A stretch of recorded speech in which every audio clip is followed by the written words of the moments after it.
Hi ನನ್ನೆಲ್ಲ ರೈತರ ಮಿತ್ರರಿಗೂ ನಮಸ್ಕಾರ. ನಾನು ನಿಮ್ಮ ಫಾರ್ಮರ್ ಪುನೀತ್. ಇವತ್ತು ಬೆಳಗ್ಗೆನೇ ಬೆಡ್ ಮಿಷಿನ್ ಬಂದಿತ್ತು. ನೀವು ನೋಡಿದಿರ ಲಾಸ್ಟ್ ವೀಡಿಯೋದಲ್ಲಿ ಎಲ್ಲ ಗೊಬ್ಬರ ಎಲ್ಲ ಎರಚಿ ರೋಟ್ರ್ ಹೊಡೆದು ರೆಡಿ ಇತ್ತು. ಇವತ್ತು ಬೆಳಗ್ಗೆ ಬೆಡ್ ಮಿಷಿನ್ ಬಂತು. ಈಗ ನಾವು ಬೆಡ್ನ 5 ಸಾಲಿಂದ ಸಾಲು 5 ಅಡಿ ಹಾಕ್ಸ್ತಾ ಇದ್ದೀವಿ. ಇದು ಬಂದು 4 ಅಡಿ ಪೇಪರ್ಗೆ ಹಾಕ್ಸ್ತಾ ಇರೋದು ಬೆಡ್ಡು. ಇದು ಯಾವುದೇ ಕ್ರಾಪ್ಗಾದರೂ ನೀವು 5 ಅಡಿ ಹಾಕ್ಸ್ಕೊಂಡ್ರೆ ಬೆಸ್ಟು. ಯಾಕಂದರೆ ಸಾಲು ಅಂತರ ಇದ್ದರೆ ಬೆಳೆ ಜಾಸ್ತಿ ಬೆಳೆ ಆದ್ರೂ ಓಡಾಡೋಕ್ಕೆ ಏನು ತೊಂದರೆ ಇರಲ್ಲ. ಟೊಮೊಟೊ ಆದರೆ ಇನ್ನೂ ಜಾಸ್ತಿ ಬೇಕು, 6 ಅಡಿ ಬೇಕು. 6 ಅಡಿ ಇದ್ರೇ ಟೊಮೊಟೊದಲ್ಲಿ, ಇಲ್ಲ ಅಂತಂದರೆ ಗಿಡ ಆದಮೇಲೆ ಒಂದಕ್ಕೊಂದು ಕೂಡ್ಕೊಬಿಡ್ತದೆ. ಇದು ನಾವು ಸೌತೆಕಾಯಿ ಅಥವಾ ಕ್ಯಾಪ್ಸಿಕಮ್ ಮಾಡೋಣ ಅನ್ನೋ ಉದ್ದೇಶದಿಂದ ಮಾಡ್ತಾಯಿರೋದು. ಸಾಲಿಂದ ಸಾಲು 5 ಅಡಿ. ಅದಾದಮೇಲೆ ಹಂಗೆ ಸಾಯಂಕಾಲ ಡ್ರಿಪ್ ಪೈಪ್ ತಂದು ಡ್ರಿಪ್ ಪೈಪ್ ಎಳೆದ್ವಿ. ನಾವು ಪ್ರತಿ ಕ್ರಾಪ್ ಹಾಕಬೇಕಾದ್ರೂ ಹೊಸ ಡ್ರಿಪ್ಪೇ ಹಾಕೋದು, ಯಾಕಂದರೆ ಕಟ್ಕೊಂಡಿರ್ತದೆ ಅನ್ನೋಕ್ಕೋಸ್ಕರ ಯೂಸ್ ಆ್ಯಂಡ್ ಥ್ರೋ ಯೂಸ್ ಮಾಡ್ತೀವಿ. ಇದು ಅರವಿಂದ್ ಅಂತ 1000 ಮೀಟ್ರು, 1650 ರೂಪಾಯಿ ಬೀಳ್ತದೆ. ಇದು ನೀರು ಚೆನ್ನಾಗಿ ಬರ್ತದೆ, ಏನು ತೊಂದರೆ ಇಲ್ಲ. ಇದನ್ನು ಯೂಸ್ ಮಾಡಿದ್ದೀವಿ. ಅದಾದಮೇಲೆ ಬೆಡ್ ಮೇಲೆ DAP ಮತ್ತು ಎನ್ರಿಚ್ ಅನ್ನೋದು ಅದು ಸಾಯಿಲ್ ಕಂಡೀಷ್ನರ್, ಅದು ಗ್ರೀನ್ ಬೈಟೆಕ್ ಅವ್ರದ್ದು. ಅದು ಎಕರೆಗೆ 2 ಬ್ಯಾಗು ಮತ್ತು 2 ಬ್ಯಾಗ್ DAP ಯೂಸ್ ಮಾಡಿದ್ದೀವಿ.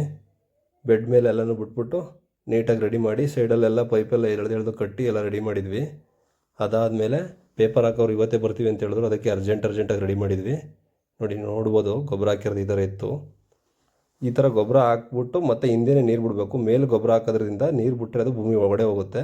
ಸಸಿ ನೆಡೋಕ್ಕೆ ಮುಂಚೆ 2 ದಿನ ಮುಂಚೆ ನೀರು ಆನ್ ಮಾಡಿ ಗೊಬ್ಬರ ಎಲ್ಲ ನೀಟಾಗಿ ನೆನೆ ಥರ ಹಾಕಬೇಕು.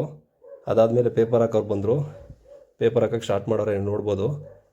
ಪೇಪರು ಕಡಿಮೆ ಲೇಬರ್ಸ್ ಬಂದಿದ್ದರಿಂದ ಅವರು ಉದ್ದಕ್ಕೂ ಒಂದೇ ಸರಿ ಮಣ್ಣು ಹಾಕ್ಕೊಂಡು ಹೋಗೋದು ಲೇಟ್ ಆಗುತ್ತೆ ಅನ್ನೋಕ್ಕೋಸ್ಕರ ಅಲ್ಲಲ್ಲಿ ಮಣ್ಣು ಹಾಕ್ಬಿಟ್ಟು ಆಮೇಲೆ ಲೈನ್ ಇಟ್ಕೊಂಡು ಮಣ್ಣು ಹಾಕ್ಕೊಂಡು ಹೋಗ್ತಾಯಿದ್ರು.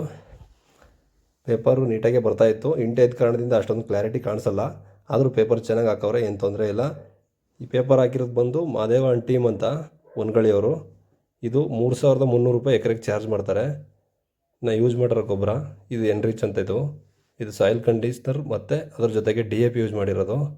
ಎಕರೆಗೆ 2 ಬ್ಯಾಗ್ DAP, ಜೈ ಕಿಸನ್ ಅವ್ರದ್ದು DAP ಯೂಸ್ ಮಾಡಿದ್ದೀನಿ. ಅದಾದಮೇಲೆ ಇನ್ನೊಂದೇನಪ್ಪ ಅಂದರೆ, ಈ ಸರಿ ನಾನು ಸನ್ಕೂಲ್ ಪೇಪರ್ ಯೂಸ್ ಮಾಡ್ತಿದ್ದೆ. ಈ ಸರಿ ನಮ್ಮ ಫ್ರೆಂಡ್ ಸಜೆಸ್ಟ್ ಮಾಡಿದ್ರು ಅನ್ನೋಕ್ಕೋಸ್ಕರ ಬೇರೆ ಪೇಪರ್ ಯೂಸ್ ಮಾಡಿದ್ದೀನಿ. ಈ ಸರಿ ಗೋಮರ್ ಗ್ರೀನ್ ಅಂತ, ಗ್ರೋಮರ್ ಕಂಪ್ನಿಯವ್ರದ್ದು. ಇದು ಚೆನ್ನಾಗಿದೆ ಅಂತೆ, ಅವ್ರು ಯೂಸ್ ಮಾಡ್ತಿದ್ರು. ನಾನು ಇದು ಯೂಸ್ ಮಾಡುವಂಥ ಸಜೆಸ್ಟ್ ಮಾಡಿದ್ರು. ಅದಕ್ಕೋಸ್ಕರ ನಾನು ಈ ಸರಿ ಗ್ರೋಮರ್ ಗ್ರೀನ್ ಅಂತ, ಪಸುರ ಅಂತ ಇದಂತಾರೆ, ಈ ಪೇಪರ್ ಯೂಸ್ ಮಾಡಿದ್ದೀನಿ. ಅದಾದಮೇಲೆ ಓಲ್ ಹಾಕೋಕ್ಕೆ ಸ್ಟಾರ್ಟ್ ಮಾಡಿದ್ರು. ಓಲ್ ಹಾಕೋದು ಒಂಥರ ಡಿಫ್ರೆಂಟ್ ಆಗೈತೆ, ನೀವು ನೋಡ್ಬೋದು. ಇದು ಮುಳ್ಳಲ್ಲಿ ಕುಯ್ತಾ ಇರೋದು ಓಲು. ಕೆಲವರು ಪೈಪಲ್ಲಿ ಹಾಕ್ತಾರೆ, PVC ಪೈಪಲ್ಲಿ. ಇನ್ನು ಕೆಲವರು ಕಾಯಿಸ್ಬಿಟ್ಟು ಪೈಪಲ್ಲಿ ಹಾಕ್ತಾರೆ. ಆದರೆ ನಾವು ಪೇಪರು ಡ್ಯಾಮೇಜ್ ಆಗಬಾರ್ದು ಮತ್ತು ಇಂಟೆ ಇತ್ತು ಅನ್ನೋ ಕಾರಣಕ್ಕೋಸ್ಕರ ಮುಳ್ಳಲ್ಲಿ ಕಟ್ ಮಾಡ್ತಾ ಇರೋದು.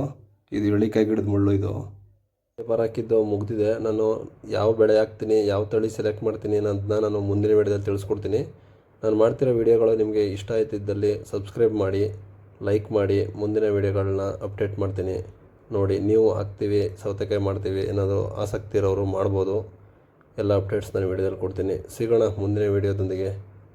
ಬಾಯ್.